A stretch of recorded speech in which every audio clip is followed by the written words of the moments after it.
Hello and welcome to the Passion Driven Pioneers interview series. I'm your host, John Channon, and today I'm joined by Ibrahim Jalil, who is the founder of Rethink 3D. Ibrahim, thank you so much for joining us today. John, thank you so much for having me today. Really appreciate it.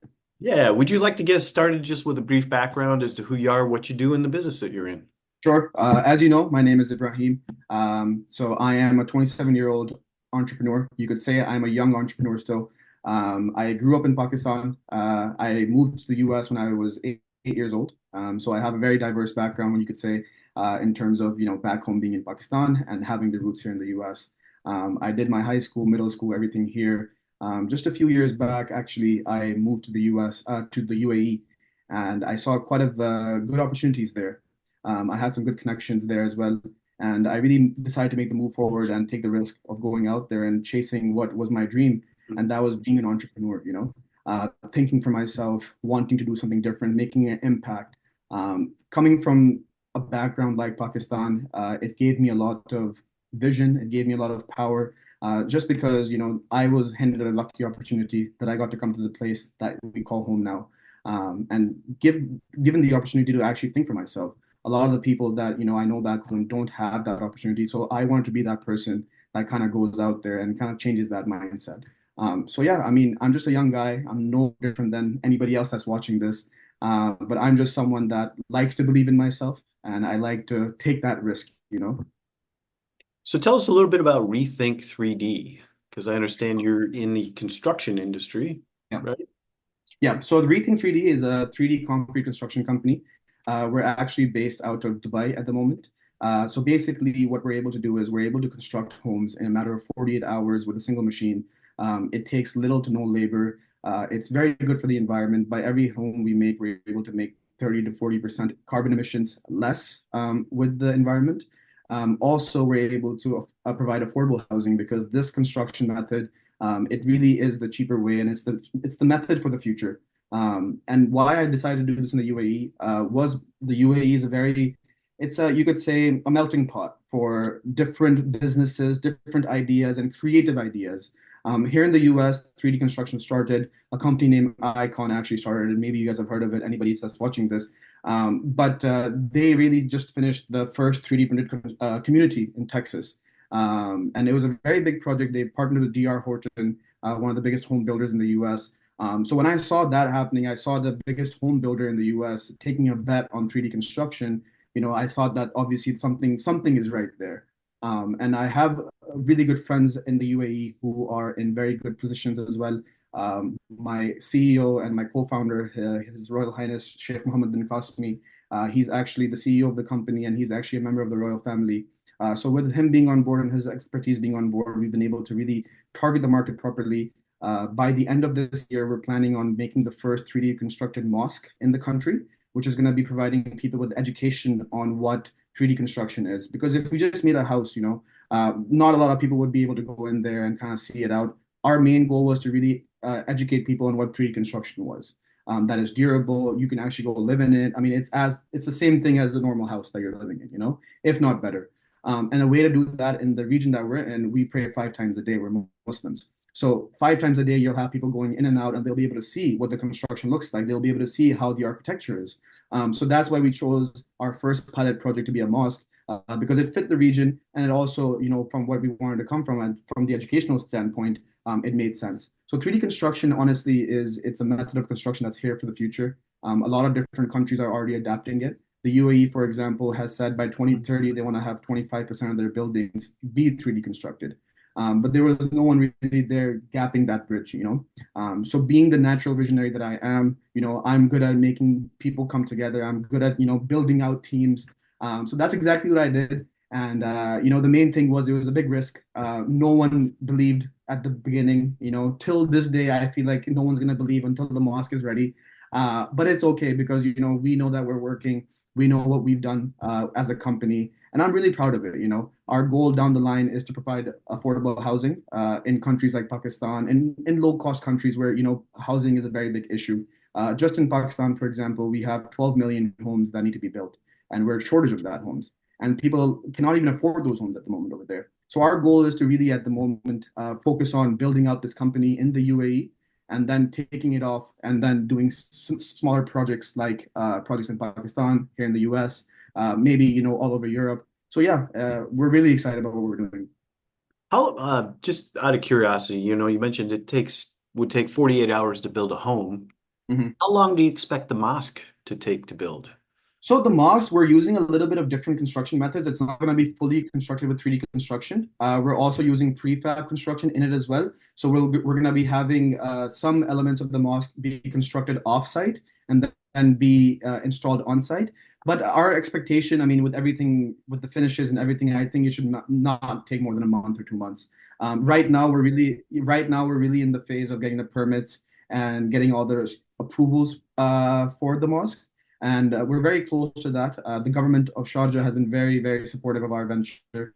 We're really trying to get the best partners on board as well. We're in talks with a few partners here in the U.S., a few partners in the European region as well. So we're not doing this project alone as a company. We're bringing the best of the best from around the world. Even our architects that are designing this mosque, they just won one of the top architecture firm awards a couple of years ago as well. So, I mean, our goal is to really make this mosque the best it possibly can. So that's why we're taking our time with it. We're not rushing into anything. We want everything to be proper. That's great. So you mentioned, they did this down in Texas, but for you, what was that initial spark that led you to want to form this company, Rethink 3D? See, Lyle, I'll go back to my initial background, and being from Pakistan, it really motivates me to help people, right? One of my mentors used to tell me, he's like, when you stop chasing after money and you start chasing after giving people value and changing someone's life, naturally you'll get the success that you want. And I really took that to heart. And since then, I really, even in any businesses I get involved in, not even just Rethink, anything I'm involved in, because I do consulting, I do a little bit of things here and there. My main goal is how big of an impact is it having on someone's life? With Rethink, obviously with this mosque or any of the projects that we do in the UAE, initially it won't bring any impact on their lives right away. My goal down the line, like I mentioned before, is to provide a 3D construction like what it's supposed to be for. It's for affordable housing, and that's what I want to do. So my goal really was to make this company, the massive company that I've envisioned it to be. But then at the end, I really want to be going into smaller markets in Africa, in Asia, and providing these homes for free. Because I mean, for us, it doesn't cost that much to build a house, realistically, and especially in low cost markets like that, we're not going to be paying that much. And if we have the right, backing, if we have the right funding, we're able to really make a change. And that's what really inspired me as well for this project. My goal was not to go and make luxury homes and make a lot of money from it. Obviously, I mean everybody wants to make money, but I'm really in this for the change. I really want to make someone's life different. Yeah, and I think I've read where in the past, right, Pakistan has suffered earthquakes and things like Yes. that. I would think Yeah. that this type of technology would enable you to go into those types of regions and build something obviously efficiently, quickly, but also give people places to live Exactly. fairly quickly as well. Exactly. So we're able to take these machines and we're able to basically deassemble them in 2 hours and assemble them also on site in 2 hours. So we're very remote with these machines. We can be anywhere basically. We can put it on a plane and be in a different country in a matter of a day. And a place like Pakistan, for example, just like you mentioned, it has dealt with a lot of floods, a lot of earthquakes, and a lot of the governmental change there as well. People over there, economically, they're not living a very good life. Over there's a very big gap in between the rich and the poor. There's no really middle class over there. The poor who are the poor, they're very much suffering. They're living in homes in the villages that really aren't sustainable at all. A lot of people have tried to go in there, like these different NGOs, but it hasn't worked out just because of the fact that the government hasn't been that supportive, or there's been a lot of different changes that happened. But our goal really is to be different in that aspect, and we really want to go in as a private company and do this privately. We don't want to depend on any governments. We don't want to depend on anybody. We want to be on our own solid footing and go in markets like not just Pakistan, many other countries like Pakistan, and do this. So, so let's talk a little bit about, you mentioned you guys are just in the process of getting started, but what are some of the future goals and plans that you have for Rethink 3D? Well, my goal for Rethink 3D, aside from affordable housing, our plan in just the UAE, for example, right after the mosque, we plan on launching our own community in the UAE. We want to launch the first 3D printed community in the region. A lot of different countries in the region, in the Gulf, like Saudi Arabia, Qatar, Kuwait, they're picking up on 3D construction as well. I'm sure you've heard of the NEOM project that's happening in Saudi Arabia at the moment. Saudi Arabia has been picking up a lot on infrastructure, on technology. I mean, they're really trying to change up everything they have. So the Middle East, in my opinion, is going to be it's going to be the hub of the world in the next 5, 10 years. Already, it's becoming the financial hub. A lot of the wealthy people from around the world, the H&Is, they're moving to countries like Dubai, they're moving to countries like Saudi Arabia because they provide safety. Me being American as well, me being Pakistani as well, I get to see a lot of the different sides of the plate. I have the chance to travel quite a bit. I travel to Europe quite a bit. I travel to the Middle East. I travel to Asia quite a bit, and I'm able to see a lot of different perspectives from different people. And a lot of people are really moving towards the Middle East just because they see a lot of security there and they see long-term growth. So our plans are really to focus on the Middle East. We want to grow Dubai as a country first. We want to have the first 3D printed community there, and then we want to move on to Saudi Arabia, Kuwait, Bahrain, on from there. But Dubai is our main ground at the moment, just because our partners are very focused there as well. It's our home ground. That's where we're all from, and we really believe in the area as well. Tell us a little bit about, I would expect in this industry, right?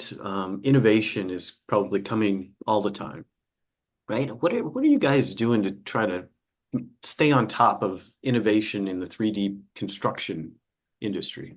So I like that you asked this question actually. The thing with innovation in this field particularly, and in any field, I feel like if you always try to stay ahead of everything, you'll naturally fall behind. And what we've done as a company, I think, has been it's worked out very well for us. And what we've done is we really focused on the certain points that really make sense for us, like this mosque project, for example.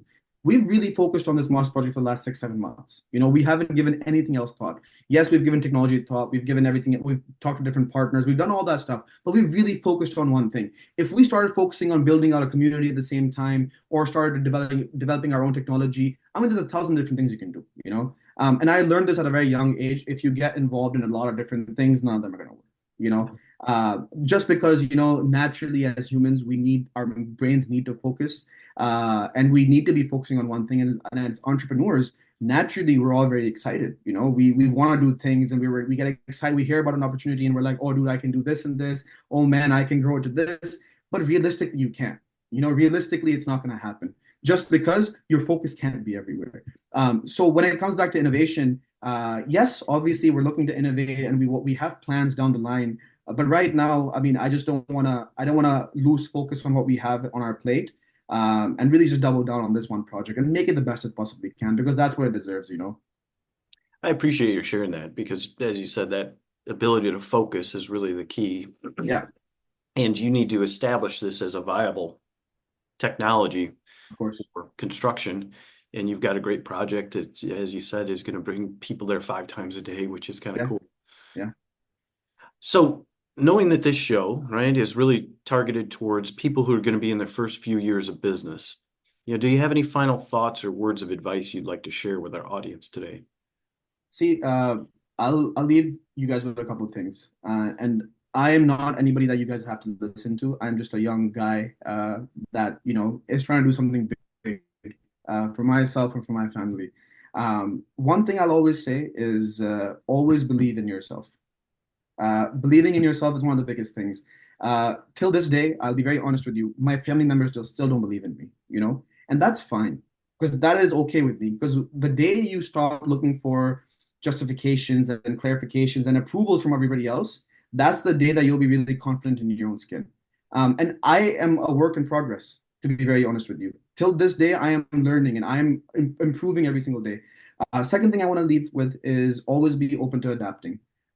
Situations will be different. You guys will be in a different situation every single day. I wake up and some days are absolutely horrible. Some days that I wake up, it's the best day ever. But it's how you take it. It's how you manage it. As an entrepreneur, this is the life that we've chosen. We didn't want to have the 9 to 5. We didn't want to be given a task and just, do it like a robot. We chose to be the people who are giving the tasks and thinking of the things outside the box. And I think for the young crowd that's watching this, the main thing is, honestly, believe in yourself. Don't listen to anybody that hasn't reached the level of success that you want to. I also learned that at a very young age, taking advice from people who are not at the level of life that I want to be at, because they've seen a life in a different way. I want to see life in a different way. If I'm listening to someone who's earning $100,000 a year or $50,000 a year, I will only end up making that. But if I'm going and learning from someone that is doing multiple seven figures a year, and it's not even about money at the end of the day, I'm putting money because that's what everybody likes to listen to. At the end of the day, success can be different for everybody. For me, success will be down the line that I'm able to take care of my family. I'm able to retire my parents. I'm able to, build these houses that I want in Pakistan. That's success for me. It doesn't matter if it comes from 1 million, 2 million, 3 million. It doesn't matter. As long as I'm able to reach those goals, my success is done. So for everybody, success is different. So again, believe in yourself. Never let anybody tell you you can't do it, because you can do it. We're powerful enough as human beings to accomplish anything we want. And yeah, John, it was a pleasure being on here. Thank you so much for having me. And thank you for anybody who's watching this as well.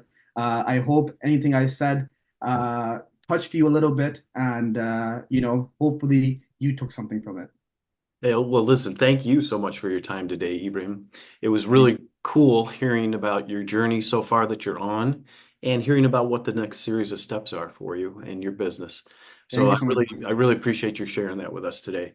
Thank you, And to John. everyone watching, I look forward to seeing you in our next episode.